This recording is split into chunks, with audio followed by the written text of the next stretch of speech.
আমাদের বড়াইগ্রাম থানা, নাটোর জেলা, শ্রীরামপুর এলাকায় অনেক মেঘ আকাশে,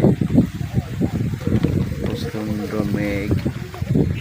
মেঘের কারণে কোনো কাজ কাম কেউ করতে পারছে না।